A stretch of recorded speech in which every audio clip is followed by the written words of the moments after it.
Last year I started this series of videos where I took all the different types of hair products on the market and gave them a very basic description. Now most of them were aimed more towards the wavy, curly, coily side, but there were just a lot of different types, pretty much just about anything I've seen on the market. My goal was really to help people who maybe were a little overwhelmed with all of the different terms, kind of help to differentiate different products from one another. This one is just a little bit different from the other ones. This isn't something that you go to the store, you look at a shelf and you pull off and buy. Today I'm going to go through different DIY rinse outs, treatments, things like that you can do for your hair. And I'm going to give basic descriptions of those. So that being said, if you do like content like this, please do like and subscribe. It helps me out a ton. And if you are new to my channel, hi, my name is Lena and welcome to my bathroom. All right, so a little side note here. I know I said that I was going to do this all in one video. That didn't happen. I was a little over ambitious, and so this is going to be two parts. One is coming out this week, one is coming out next week. So definitely stick around for that if you want to see part two. Before we get into this, there's a few things I want to touch on very briefly. The first of which being, I normally stand for videos. However, today I am not. I am sitting on a spinny chair, so I am sorry if I spin. I'm not standing today because I was outside and had an encounter with my dog. I ducked, she weaved. It resulted in a collision of her head against my knee, which has left a bruise about that big. So I'm just trying to stay off of it. I'm sorry if the spinning gets a little distracting. I will try to hold it as still as possible, but it's kind of fun. Anyway, moving on. Another thing I wanted to touch on very briefly is just this list is not an exhaustive list. There are definitely a ton of DIY treatments out there. I've kind of just compiled the ones that I've heard other people talk about a lot more in like the wavy curly hair community and the ones I'm a little bit more familiar with. So if you know of any more, definitely drop a comment down below. And if I get enough, I will make another video to follow this one up. The last thing I want to touch on before we get into this, my goal here is not to tell you whether or not these work. My goal is just to tell you what they are, what the claims are surrounding them, how to make them, how to use them. I only have experience with one of these treatments. I've only done one of them. So I don't really feel comfortable and confident talking about whether or not they work, especially for my hair. If you want more information in any one of these, I can definitely make another follow-up video where I test and try some of them out. Let me know which ones you want me to try going forward and I will see if I can get to it. Let's get into these. So the first one that I want to touch on is the one that I have the most familiarity with. I actually have a video on this one that I've done in the past, and that is a DIY rice water rinse. I will leave that link up above for you. Definitely check it out if you want more information. However, it was definitely one of my earlier videos and I have come a long way since then, so keep that in mind. So talking about rice water rinse, some of the claims from this are that it's going to help improve the shine of your hair, the strength of your hair. It's going to help it grow longer because it's stronger now, and not only that, but it's going to help kind of put a coating over your hair so it makes your hair a little easier to detangle. A lot of the sources I saw said that like a rice water rinse, some of the benefits are that it contains things like amino acids, some vitamins like B and E, antioxidants, and a lot of other minerals, and those are just going to be beneficial to your hair. A rice water rinse technically classifies as a protein treatment, especially with those amino acids in it. That's something to keep in mind, and that's something that I want you to remember is that you can overuse this. Because it is a protein treatment, if you overuse it, your hair can get too brittle and actually break. I would recommend maybe only using it once a month. I wouldn't use it every single time you wash your hair. Some different ways you can make rice water. There's two ways mainly that I know of. The first involves kind of just taking I typically take a mason jar, but you can take Tupperware, whatever works for you, and you put rice in it. I haven't seen anything saying that the type of rice really matters. I tend to just use whatever I have in my pantry, and then you put water over the top of it. I just tend to make sure that I have covered the rice a little bit and have a little bit over the top, but you don't want to put a ton of water in it, kind of even ratio, because what you're going to do is you're going to put that away for at least 24 hours, let the rice kind of release whatever into the water, and then you're going to separate the rice from the water and you're going to use that water.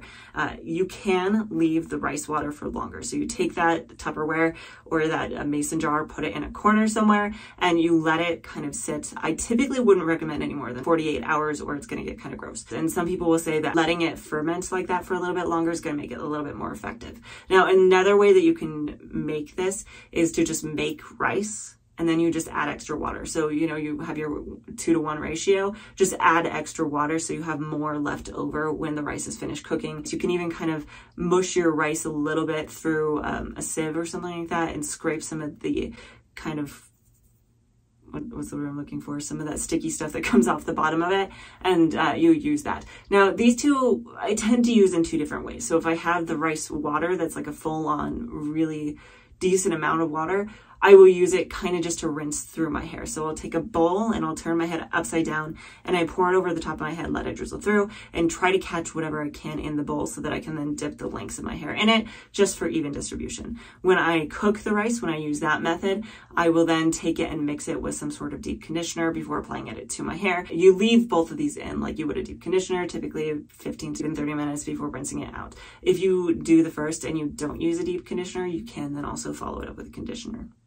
I tried to group these together in a way that really kind of just made sense to me, so we're going to talk about protein treatments next. The first of these is a gelatin treatment. The claims of a gelatin treatment are very similar to a lot of things related to protein. They're going to increase the shine on your hair, they're going to increase the elasticity, so that's just like when you stretch a single strand, does it bounce back? And if it has good elasticity, it also just means that your hair is a little stronger. The other thing is that they're saying that the proteins in the gelatin are going to help coat the strands of your hair and put kind of a layer over them, help kind of fill in the gaps of any damage that's been done in your hair, just to improve the overall health of your hair. Gelatin treatments, pretty easy to make. You want to just make sure you're buying a plain package of gelatin. You don't want any flavored jello. You're going to make it like you would any other kind of gelatin. You put it in hot water and then you let it dissolve. And then after that, you want to wait for it to cool down. And then at that point, I think a lot of people will then mix some sort of conditioner into it. You could definitely do a deep conditioner or just your regular conditioner. Part of that's just going to help make it easier to spread through your hair. So then you apply it to your hair. You're going to put your hair up and away. Here's the important thing at this point. You don't want to touch it. Gelatin treatments, when you put that gelatin in your hair, actually is going to get pretty solid. It's going to get kind of hard, and that's part of how you know it's working. And if you then touch it at any point, especially if you're messing with your hair a lot, you can actually cause more damage than anything because it's so hard and brittle, your hair can break. So you want to just make sure not to touch it, put it away for as long as you would with any sort of like hair treatment. So typically somewhere around 15 to 30 minutes before rinsing it out very thoroughly. Now, the biggest downside to a gelatin treatment, obviously, is that gelatin is not vegan or vegetarian. So if you were someone who is vegan or vegetarian, a better option is actually going to be a beer rinse. So a beer rinse is also a protein treatment of sort. The malt and the hops in it actually act like proteins. They are proteins to a certain extent and can have the same benefits for your hair. Other things in beer are things like vitamin B, which helps with the shine as well as just a little bit of strengthening to your hair. And then things like the sucrose and the maltose sugars, those can actually strengthen the cuticle of your hair as well as helping with the shine. A beer rinse is very similar to the rice water rinse that I was talking about. You kind of just want to saturate your hair with it. I would probably catch it in a bowl, especially if you have longer hair or denser hair like I do. Dip your hair in it just to make sure you're really working it through. And then you put it up and away for 15 to 30 minutes, depending on how long you want to. When you're picking your beer for a beer rinse, one thing to keep in mind is that you want to find something that is a lower alcohol content. If you've been around in like the healthy hair community for a while, you know that there are drying alcohols and then there are fatty alcohols. The alcohols in things like beer are more like drying alcohols, and if the alcohol content of that beer is too high, it can dry your hair out. So just make sure that you're picking one that's a little bit on the lower end. On the note of both of these, on these protein treatments, kind of like I touched on the rice water rinse, because they are protein treatments, if you use them when your hair does not need them, they can cause damage. So check out some of my other videos where I talk about things like the protein moisture balance and how to know whether or not your hair needs protein, because if your hair doesn't need protein, it could do damage, but if it does need protein, these could be really good choices, especially because they are very easy and to some extent pretty cheap. The next type of DIY treatment I'm going to touch on are tea rinses. The main two types of tea rinses are going to be a green tea and a black tea. You can use other teas, but I'm going to mainly focus on these two, and unless I specify otherwise, they share a lot of things in common. So some good examples is that they are both full of antioxidants. They are both anti-inflammatory, antibacterial, and antiseptic. They're really good if you have like an inflamed and itchy scalp. Other things are things like the fact that the two of them both have caffeine in them. The caffeine is said to kind of help stimulate your scalp, so it's going to help improve hair growth as well as reduce the amount of shedding you have. They are both going to help improve the shine. And then green tea has vitamin B5 in it, which also is called panthenol, which we see in a lot of our hair products because it's actually a film forming humectant, which helps our hair retain moisture. So using a green tea rinse is going to help your hair get a little bit more moisture to it as well. Now, something to keep in mind with black tea is that because it is pigmented, it can actually change the color of your hair. This could be a good or a bad thing depending. If you have pretty light hair, you probably don't want to use a black tea because it can stain your hair darker. Now, if you have darker hair like mine, a black tea might actually be beneficial because it's kind of help enhance the color a little bit. Other things, it kind of really just helps promote your scalp health. So when you do these treatments, you just want to make sure you get it on your scalp. So you're kind of just going to make your tea rinse in a way that you would normally make tea. You just put it in warm water, hot water, I guess. You make tea with hot water. You put it in hot water and then you let it steep for a while. And once it's steeped for the whatever recommended amount of time, you have kind of two options. Most of the sites I saw recommend putting it in a spray bottle and just spritzing it through your hair after you washed it. So it's meant to be kind of between a wash and a condition. For me personally, if I did that and I just spritzed it over my hair is so dense that and pretty long too, it would just take forever. So I would probably do this in the same way that I would do the other rinses I talked about, where I would just have a bowl under my head, pour it over, catch it in that bowl, and then use it to kind of dunk my head in and work it through. Again, you want to make sure that you're also getting this on your scalp because it's really good for your scalp as well. And then this one you can actually leave in for up to an hour, and then you're going to rinse it out, and you probably want to follow it up with a conditioner after the fact. I realized that I unintentionally lied.